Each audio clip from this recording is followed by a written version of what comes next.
Football দুনিয়ার poster boy Lionel Messi তার মস্তিষ্ক এমনভাবে কাজ করে যেন সবার চেয়ে 10 সেকেন্ড এগিয়ে থাকেন সবসময়। ঠিক এমন একটা ঘটনা ঘটেছে যে কোচকে নিয়ে আর্জেন্টিনা এবং স্পেন দু দলের খেলোয়াড়দেরকেই ট্রেনিং করিয়েছেন। এই মুহূর্তে বিশ্বের সবচেয়ে গর্বিত কোচ সম্ভবত পেপ গার্দিওলা 2026 বিশ্বকাপের রবিবাসরীয় ফাইনালে মুখোমুখি হবে লিওনেল মেসির আর্জেন্টিনা ও রুদ্রির স্পেন। সবচেয়ে মজার ব্যাপার হচ্ছে পেপ গার্দিওলা আর্জেন্টাইন অধিনায়ক লিওনেল মেসিকে মুগ্ধতার শেষ নেই এমন কিছু বলেছেন। তিনি বলেন, মানুষ আমার কাছে জানতে চায় 39 বছর বয়সেও মেসি কিভাবে এমন উচ্চমানের ফুটবল খেলছে।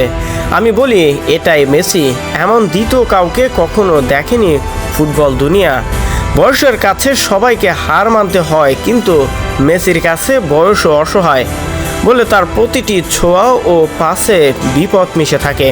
সে নিজে খুব বেশি দৌড়ায় না, কিন্তু সবাইকে দৌড়ের উপর রাখে। গার্দিওলার মতে মেসির ফুটবল মস্তিষ্ক অন্য সবার চেয়ে 10 সেকেন্ড এগিয়ে। এই মস্তিষ্কের কাছেই হেরেছে ইংল্যান্ড। 39 বছর বয়সে প্রায় সব লিজেন্ড ধারাভাষ্য দেয় মেসি এখনও ইতিহাস লিখে চলেছেন। তার মতো কেউ আর আসবে না পুরো ফুটবল দুনিয়ায়। 22তম আসরে কাতার বিশ্বকাপে সবাই তাকিয়েছিল লিওনেল মেসির দিকেই, আর সেটাও সম্ভব হয়েছে তাকে নিয়েই। ফুটবল দুনিয়ায় তার আর চাওয়া পাওয়ার কিছু নেই।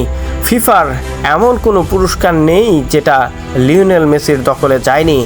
এখন সময়ের অপেক্ষা, দ্বিতীয়বারের মতো ফাইনালে তুলে শিরোপা ধরে রাখার লড়াইটা আসলে কতটুকু টিকিয়ে রাখতে পারে সেটা এখন দেখার বিষয় লিওনেল মেসিদের কাছ থেকে। আসলে তার মস্তিষ্ক, তার ড্রিবলিং, তার পাসিং, তার দ্রুততা এতটাই মুগ্ধতা ছড়িয়েছে পুরো ফুটবল দুনিয়াকে। এত দীর্ঘ টাইম খেলা যেন কোনো ফুটবলারের পক্ষেই সম্ভব নয়, আর সেটাই দেখিয়েছেন আর্জেন্টিনার poster boy Lionel Messi. Shahidul Islam Shahid, desk report.